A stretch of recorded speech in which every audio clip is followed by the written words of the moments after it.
Who is January Jones? She is not a young, beautiful, talented actress on Mad Men. She is not an older, gorgeous, exotic dancer from the Johnny Carson show. She is an author, and she wrote Thou Shalt Not Whine, the 11th Commandment, that reached #1 at Amazon.com.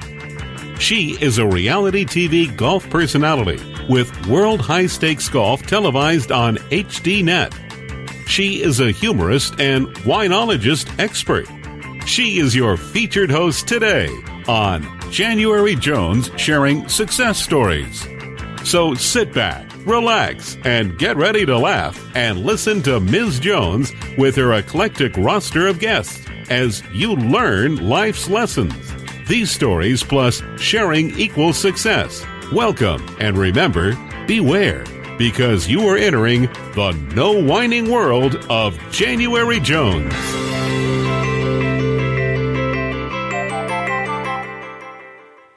Now let me ask you a question. Do you know what fracking is? Yes, you heard me right. Fracking. Tell me, can you imagine what it would be like to learn more about energy and our environment at the same time? Have you ever wanted to know why it has been so important to reduce carbon dioxide emissions? Now, would you like to learn what happens when energy resources result in lower energy costs? Well, we found that out because we put solar paneling in.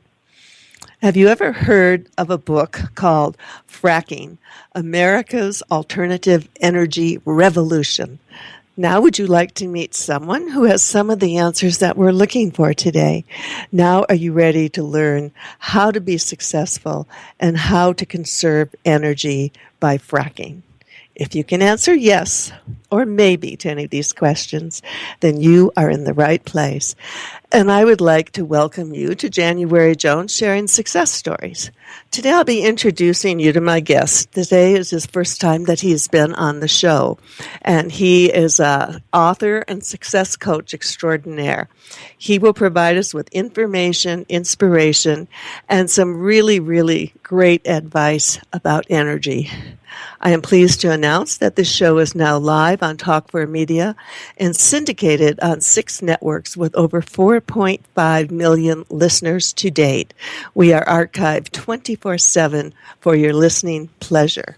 So now let me tell you a little bit about our guest today. He has been the managing partner of a mid-sized independent financial advisory firm for 28 years. His interest in the world of shale gas and oil sprang up from a question a client asked. The question was, isn't this fracking thing dangerous to the earth? So, as a concerned citizen and as a financial analyst, he approached the industry from the bottom and he worked his way to the top. He has visited frack rigs in Texas, refineries on the Gulf, pipelines in the West, as well as environmental lawyers, roustabouts, tool pushers, engineers, geologists, and senior energy executives. He hopes to bring the world of fracking to you so that you can be informed and make decisions on a subject that is very important in our lives today. It's my pleasure to welcome to the show today, John Graves. Hi, John. How are you? I'm well. Thank you very much, January. Congratulations on your brilliant listening audience. Oh, thank you. We're very proud and happy, and I'm thrilled to have so many. And I figured I don't have a family that big, so there must be a lot of people out there who have discovered this show who aren't related to me. Speaking of relationships, I discovered before we went on the air that you and I both our phones are in the same area code, and we've both spent a lot of time in California. Now, where were you born and raised? Arcadia. Arcadia. And raised across the valley, also in, my folks traveled, so we were raised in Florida and in Texas. Okay. Okay. So mostly your success story began in California. Share a little bit about what it was like growing up in Arcadia, and who were your early mentors in your life? Davy Crockett. Okay. That's great. instantly comes to mind. When I was probably 6 years old in 1954, we drove to Disneyland, which was probably an hour and a half, 2-hour drive without freeways. Sure. And I was just fascinated by this wonderland, this big adventure. And I remember riding stagecoach in Adventureland, in Frontierland. And it was a real stagecoach, real horses. Yeah. Did you have one of the hats that he used to wear with the tail? The coonskin cap. Yeah. Sure Okay. That's right. Well, I have some wonderful memories of going to Disneyland because I was raised in Michigan and I got out to California in 1966, and going to Disneyland was just one of the most unbelievable experiences in anyone's life, and I guess it probably still is. So, okay, you were raised in Arcadia, and then you went to Disneyland where you got your inspiration. And then, what did your dad do? What did your family do? My dad was a pressman. He was an offset pressman and had blue ink under his fingers. So back in the days when if you wanted something then, you had to run it through a print shop. That's what he did. Okay, all right. Blue-collar work. Okay, so was my dad.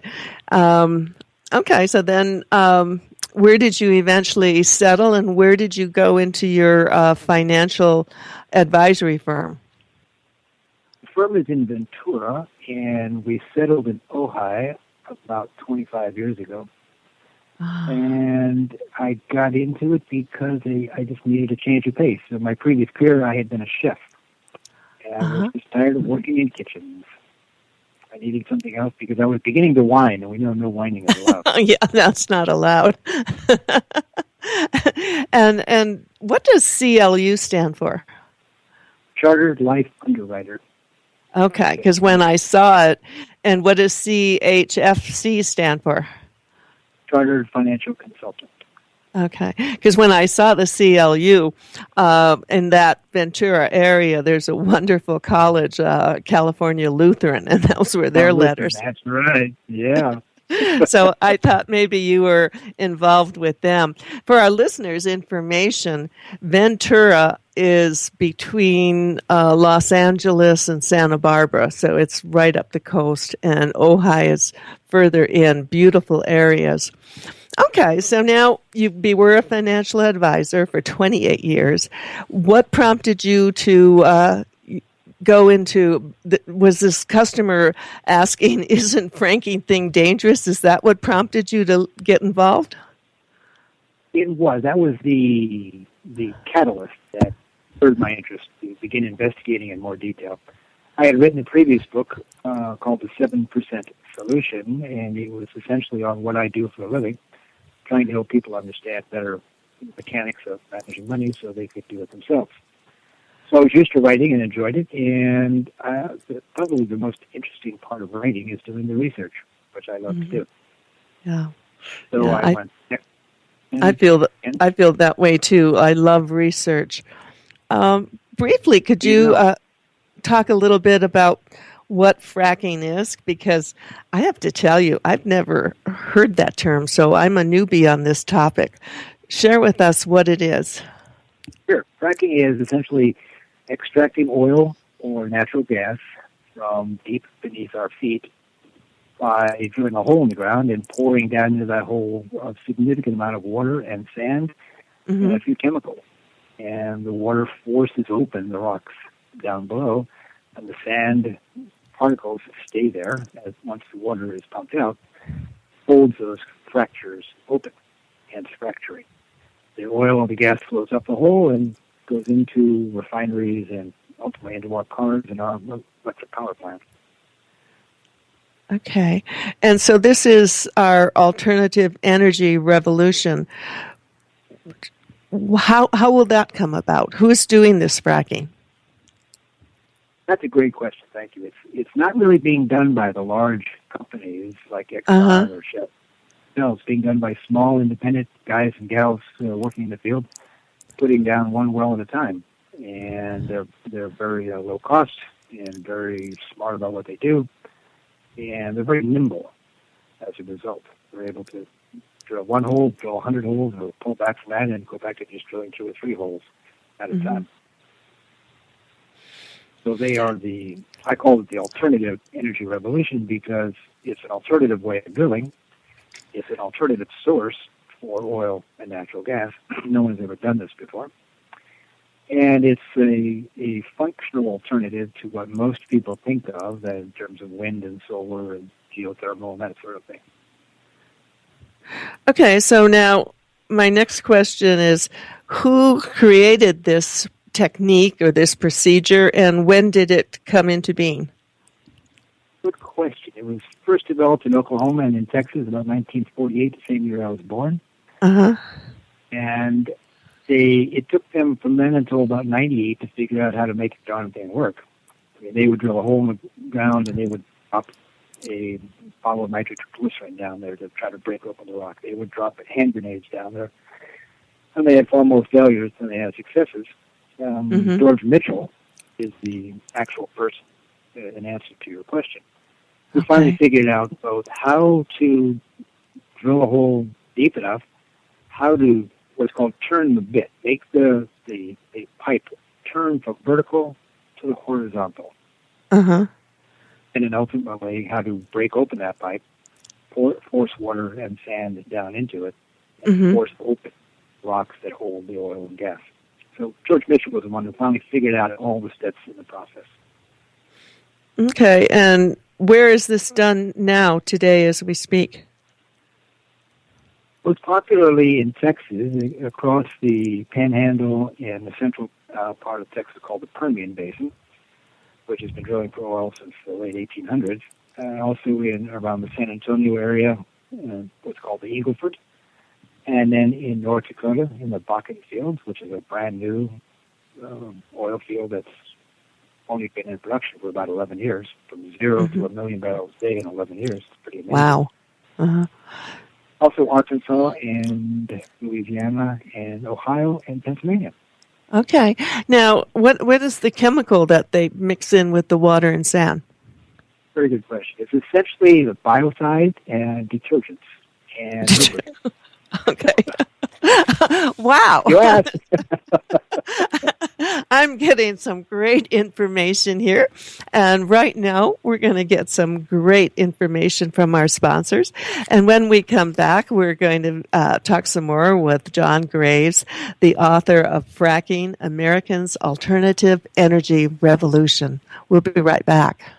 Joining January Jones as her co-host on the show is Miles Miller, the great success creator. Miles is a 2-time best-selling author with books entitled Against the Grain and Successonomics. He continues to transform 100,000 people all over the world through his speaking and training. His uplifting and essential messages like Bulletproof, Time Machine, and Strength in Numbers are impacting every audience he meets.